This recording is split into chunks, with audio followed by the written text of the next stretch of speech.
नमस्कार। पूजा study zone में आपका हार्दिक स्वागत है। पिछली क्लास में हमने काफी सारे टॉपिक कर लिए थे हिंदी व्याकरण के, और आज हम करने वाले हैं क्रिया। क्या भाई? क्रिया नहीं, क्रिया। क्रिया तो क्रिया किससे मिलकर के बनी होती है भाई? क्रि धातु। क्या होती है क्रिया में? क्रि धातु। और किसे कहते हैं क्रिया? किसी कार्य के होने या करने का बोध हो, जहाँ क्या भाई, जिस शब्द से किसी कार्य का होना या करना समझा जाए। ठीक है, किसी काम का करना या होना पाया जाए जहां पर, उसे क्या बोलते हैं? क्रिया कहते हैं। अब देखो, खाना, पीना, पढ़ना, सोना, रहना, जाना आदि, ये सब क्या है? क्रिया है। अब ये क्रिया में क्या है भाई? मूल रूप क्या है? मूल रूप इसका खा धातु, पी धातु है, पढ़ धातु है। क्रिया कब बन जाएगी? जब इनके पीछे, धातु के पीछे ना लग जाएगी तब क्रिया बन जाएगी। ये बात आप नोट कर लेना। क्या भाई? धातु के पीछे ना लगने पर क्या बन जाती है? क्रिया बन जाती है। ठीक है, और उसका मूल रूप को क्या बोलेंगे? रूट वर्ड को क्या बोलेंगे? धातु। सोना, रहना, जाना, तो इसमें मूल धातु क्या है? सो, रह, जा, ये है धातु। और इनके पीछे ना लग गया तो ये क्या हो गई? क्रिया हो गई। तो हो गया, किसी काम का करना या होना पाया जाए जिस सबब से। और देखो, हम कोई भी वाक्य पढ़ते हैं, वाक्य लेते हैं, कोई भी काम करते हैं, उसमें क्रिया ना हो तो वो वाक्य अधूरा है। तो ये ध्यान रख लेना, वाक्य पूर्ण कब होता है? जब उसमें क्रिया ना हो। तो पूर्ण वाक्य के लिए क्या है? क्रिया का होना बहुत ही जरूरी होता है। अब मैंने बोला कि रूट वर्ड किसे कहते हैं? क्रिया का मूल रूप क्या कहलाता है? क्या कहलाता है? धातु। यानी कि क्रिया पैदा किससे हुई, उसकी जड़ कहाँ पर है? उसकी जड़ क्या है? ये है जड़, और इस जड़ का ही नाम क्या है? धातु है। क्या है भाई? धातु है। जैसे चल, पढ़, ये क्या है? धातु है। और इस चल पढ़ के पीछे मैंने ना लगा दिया तो ये क्या हो जाएगी? ये देखो, ये क्या हो जाएगी? चलना, पढ़ना, ये हो जाएगी क्रिया। ठीक है, क्या है भाई? क्रिया के मूल रूप को धातु कहते हैं। क्रिया के सभी रूपों में क्या है? धातु उपस्थित होती है। ऐसी कोई क्रिया ही नहीं जिसमें धातु ना हो। जड़ तो होएगी, जड़ अपनी भी है, तो जड़ तो सबकी होती है। क्या है? प्राय धातु में ना प्रत्यय जोड़कर क्या है? क्रिया का निर्माण होता है। चलना क्रिया में चल धातु है, पढ़ना क्रिया में पढ़ धातु है। बता दिया। तो ना लगाने पर क्या है भाई? ना हटा दे तो वो धातु हो गई, अगर किसी धातु में ना लगा दे तो वो हो गई क्रिया। Is that clear? आपको आ गया समझ? तो चलिए नेक्स्ट। अब धातु के भेद कर लेते हैं। धातु के कितने भेद होते हैं? दो भेद होते हैं। कौन कौन से? एक तो होता है मूल धातु, और एक होती है यौगिक। तो मूल क्या है भाई? स्वतंत्र, यानी कि यह क्या होती है? स्वतंत्र होती है तथा किसी अन्य शब्द पर निर्भर नहीं करती। इसका खुद का ही क्या होता है? ये अपने आप में आजाद है। ठीक है, जैसे जा, खा, पी, इसमें क्या कोई लगा है क्या यौगिक? नहीं लगा ना। जा से ही काम चल रहा है। मैं आपको बोलूंगी जा, ठीक है, खा, पी, रह, उठ, सो, ये सब क्या है? क्या ये मूल धातु है। फिर है जी यौगिक। यौगिक क्या है? यह मूल धातु में क्या है? प्रत्यय लगाकर कई धातुओं को संयुक्त करके, यानी कि कई धातुओं को जोड़ करके बनाई जाती है। ठीक है, इसमें दो क्रियाएं होती है, दो धातुएं हो सकती है। और ये किसके पीछे भाई? संज्ञा विशेषण में प्रत्यय लगाकर क्या है? बनाई जाती है। संज्ञा में, विशेषण में क्या है? प्रत्यय लगा देंगे तो क्या क्या बनेगी? यौगिक धातु। यौगिक धातु कितने प्रकार की होती है? तीन प्रकार की होती है। कौन कौन सी? प्रेरणार्थक, यौगिक और नाम धातु, ये तीन प्रकार की होती हैं। फिर यौगिक धातु का हम क्या कर लेते हैं? वर्गीकरण कर लेते हैं। प्रेरणार्थक क्या होती है? किसी, प्रेरणा का मतलब क्या है? किसी को प्रेरित करना, किसी से काम करवाना, किसी से काम करवाने की प्रेरणा देना, तो ये क्या होती है, प्रेरणार्थ क्रिया। इजी है। जैसे खुद न उठ करके क्या है, ये सामान उठवाना, ठीक है, ये क्या हो गया, उठाना किसी को, ये क्या है, आकर्मक तथा सकर्मक दोनों से बनती है। ये किससे बनती है, ये आकर्मक क्रिया से भी बनती है और सकर्मक से भी बनती है। ये कर्म सहित भी हो सकती है और ये कर्म रहित भी हो सकती है। जैसे उठना, उठाना, उठाना से क्या बन गया, उठवाना, दिलाना, दिलवाना, प्रेरणार्थ क्रिया हो गई। और इसकी मूल क्या है, ये उठना क्या है, मूल धातु है, और देना क्या है, मूल धातु है। फिर इनकी मूल धातु से क्या हो गया भाई, उठवाना और दिलवाना, ये हो गई प्रेरणार्थक क्रिया। फिर है यौगिक धातु, यौगिक क्रिया धातु। यौगिक का मतलब क्या होता है, जोड़। दो या धातुओं के संयोग से जो बने उसे क्या बोलते हैं, यौगिक क्रिया।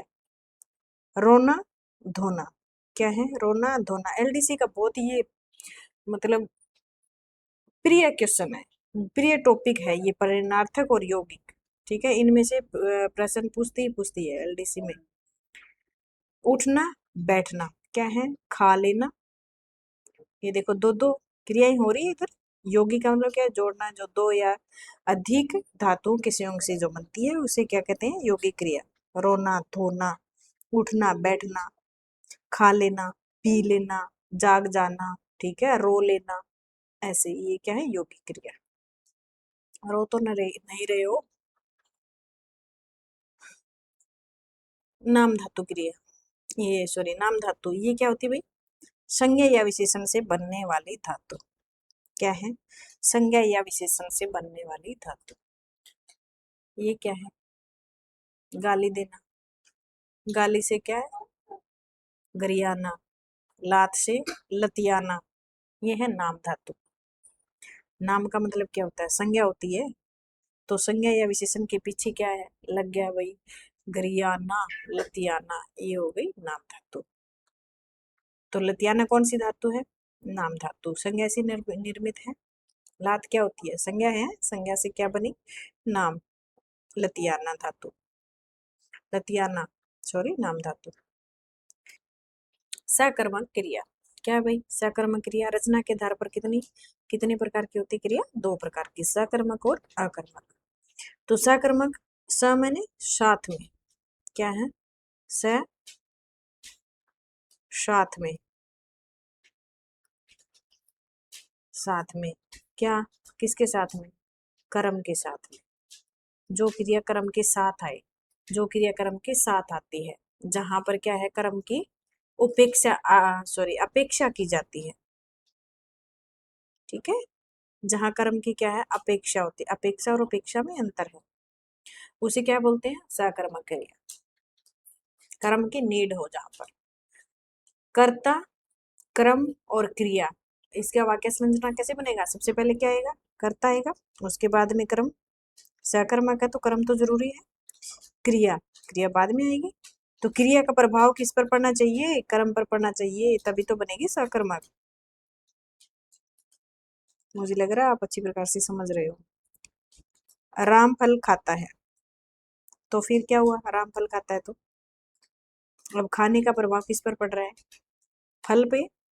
तो खाने क्रिया के साथ में, खाना क्रिया है जो, इसके साथ में क्या है, कर्म क्या है, फल है, फल क्या है, कर्म है। तो कर्म का प्रभाव पड़ रहा है ना, क्रिया का प्रभाव पड़ रहा है ना कर्म पर। तो जैसे सीता गीत गाती है, क्या गाती है, गीत गाती है, ये हो गया कर्म, और गाना क्या होगी, क्रिया। इजी है। राम फल खाता है, तो राम क्या हो गया, कर्ता, ये राम है भाई, ठीक है। खाना क्या हो गई, क्रिया हो गई, और कर्म क्या हो गया, फल हो गया। तो किस पर पड़ रहा है, खाने का प्रभाव किस पर पड़ रहा है, क्रिया का प्रभाव किस पर पड़ रहा है, खाने पर पड़ रहा है ना, ठीक है, खाने पर पड़ रहा है। क्रिया से पहले क्या या किसको लगाकर प्रश्न करें, यदि उत्तर मिले तो क्या होती है, सकर्मक क्रिया, और ना मिले तो वो होती है अकर्मक क्रिया। आप देखो, जैसे वह क्या खाता है, आम खाता है या खाना खाता है, ये क्या हो गई सकर्मक, कर्म साथ है इसमें। और मैं पूछूं आपसे कि वह उठता है, तो क्या उठता है, नहीं पता ना। वह रोता है, क्या रोता है, कैसे रोता है, किसको रोता है, ऐसे थोड़ी होता है। तो फिर क्या है, अकर्मक क्रिया हो गई इसमें। क्या या किसका जवाब ना मिले तो वो होती है अकर्मक, और क्या और किसको जवाब जो मिल जाए वहां पर होती है सकर्मक। क्लियर। चलिए आगे चलते हैं फिर। अकर्मक क्रिया क्या है, अकर्मक क्रिया इंट्रांजिटिव वर्ब, जहां कर्म का अभाव हो, कर्म का क्या हो, अभाव हो, जहां पर कर्म की जरूरत ही ना पड़े। ठीक है। फल किस पर पड़े, कर्ता पर पड़े। अब कर्म तो है नहीं, तो किसी न किसी पर तो पड़ना पड़ेगा ना, फल पर। तो ये है जी, अकर्मक क्रिया के साथ कर्म नहीं होता। अकर्मक क्रिया के साथ क्या नहीं होता, कर्म नहीं होता, और उसके व्यापार का फल सीधे कर्ता पर पड़ता है। किस पर पड़ता है, कर्ता पर पड़ता है। जैसे राधा रोती है, क्या रोती है, रोती है, क्या का जवाब नहीं मिला, तो कर्म का क्या है इसमें, अभाव है, कर्म है ही नहीं, और फल सीधे किस पर पड़ रहा है, राधा पर पड़ रहा है। मोहन हंसता है, क्या का जवाब मिला, क्या क्या हंसता है, इसका कोई जवाब है आपके पास है क्या, सोचो खुद से। कर्म का अभाव है, इसमें क्या है जी, कर्म का अभाव है, तो फल सीधे मोहन पर पड़ रहा है। तो ये क्या है, कर्म, कर्ता, क्रम और क्रिया, जहां पर क्या है कर्म ना हो वहां पर होता है अकर्म, और कर्म हो जहां पर वहां होता है सकर्म। ठीक है, यहाँ पर कर्म नहीं है, ये कांटा लग गया तो इसलिए ये अकर्मक हो गई, और यहाँ पर कर्म है तो इसलिए ये हो गई सकर्मक क्रिया। क्या प्रश्न करने पर कोई उत्तर ना मिले तो क्या है, प्रभाव सीधा कर्ता पर हो वहां पर अकर्मक क्रिया होती है। जैसे राधा क्या रोती है, ये मैंने बता दिया आपको अच्छी प्रकार। आइए क्रिया के कुछ अन्य भेद, विशिष्ट भेद हम जान लेते हैं। तो क्रिया के हमने 6 विशिष्ट भेदों को लिया है, आप बड़े ध्यान से सुनना, यहाँ से प्रश्न पूछा जाता है। सहायक क्रिया क्या है, हेल्पिंग वर्ब, मुख्य क्रिया के साथ में जो क्या है प्रयुक्त होकर जो क्रिया वाक्य के अर्थ को स्पष्ट कर दे और पूर्ण कर दे वहां पर होती है हेल्पिंग, ये उसे क्या बोलते हैं, सहायक क्रिया कहते हैं। जैसे देखो, मैं घर जाता हूँ, मैं घर जाता तो क्या है, अधूरा वाक्य है, और हूँ हो गया यहाँ पर तो पूर्ण कर रहा है ना ये वाक्य को। ठीक है, तो ये जानना क्या होगी, ये क्या है, मुख्य क्रिया है, हूँ क्या है, हेल्पिंग वर्ब है। हंस रहे थे, तो रहना, ये रह क्या हुआ, मुख्य वर्ब, और थे, थे है तो हेल्पिंग वर्ब, और अर्थ भी इससे क्या हो रहा है, इसका वाक्य का पूरा हो रहा है, अर्थ स्पष्ट हो रहा है ना। वे हंस रहे थे, इतना है तो अधूरा है, थे लग गया तो समझो क्या है, वाक्य पूरा हो गया। जाना हंसना क्या हो गया, मुख्य, और हूँ रहे थे ये होगी सहायक क्रिया। नंबर 2 है भाई एब्सोल्यूटिव वर्ब, यानी कि पूर्वकालिक क्रिया। क्या है, पूर्वकालिक क्रिया, जब कर्ता एक क्रिया समाप्त करके दूसरी क्रिया प्रारंभ करता है, ठीक है, उसे क्या बोलते हैं, पूर्वकालिक क्रिया कहते हैं।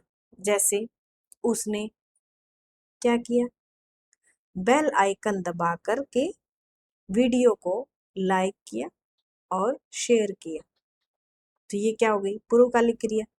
ठीक है, यानी कि शेयर करने से पहले क्या किया उसने, बेल आइकन दबाया, तो ये होगी पूर्वकालिक क्रिया। जैसे राम भोजन करके सो गया, सोने से पहले क्या किया उसने, क्या किया, भोजन किया, पूर्वकालिक क्रिया हो गई, भोजन करके हो गई पूर्वकालिक क्रिया, सो गया मुख्य क्रिया। क्लियर, आई होप कि आपको समझ में आ गया अच्छी तरह से। धातु में कर या करके प्रत्यय लगा हो तो वह हमेशा पूर्वकालिक क्रिया होती है, ये हमेशा नोट करना।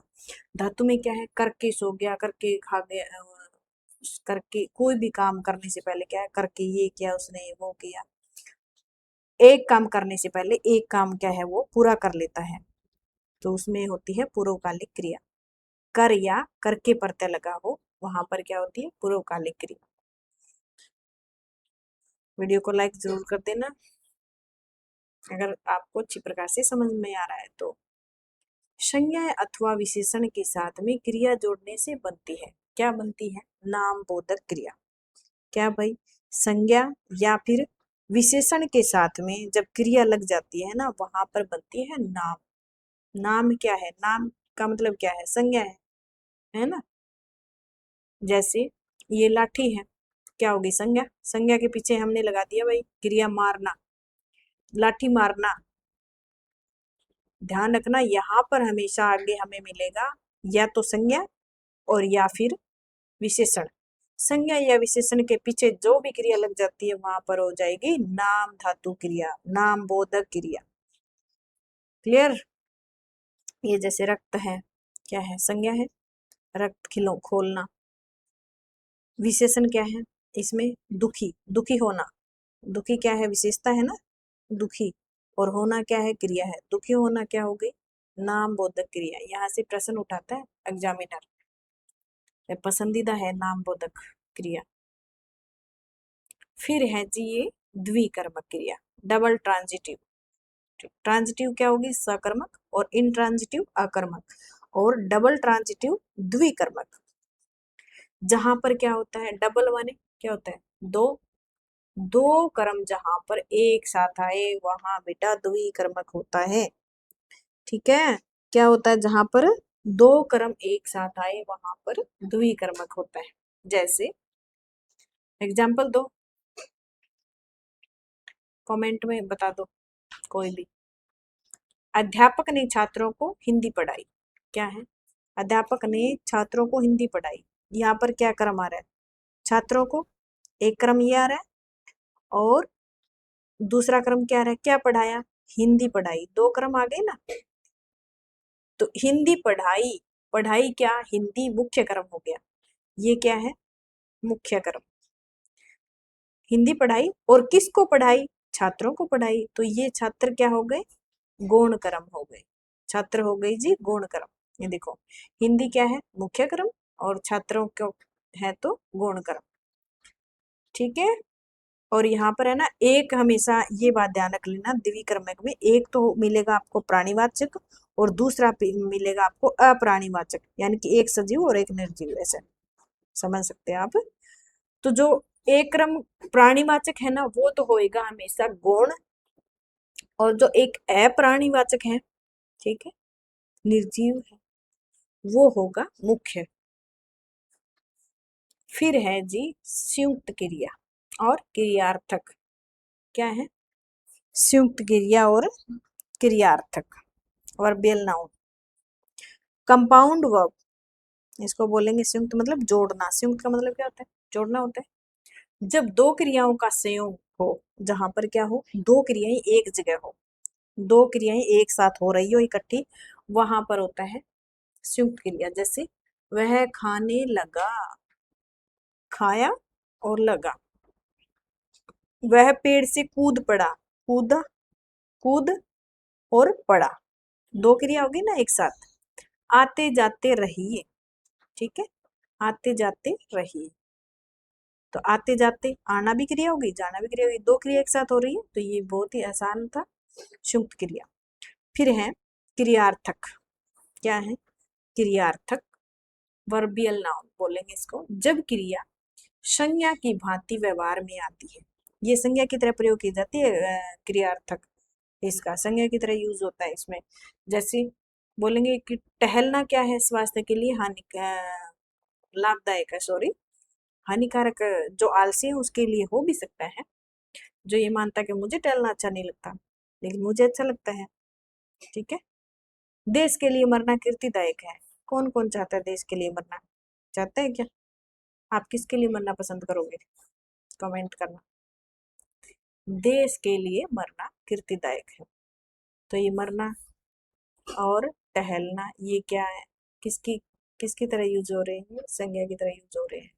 तो ये क्या होगा भाई, क्रियार्थक संज्ञा। ये भेद है क्रिया का ही। ठीक है। तो भाई ये था आज का अपना टॉपिक क्रिया का।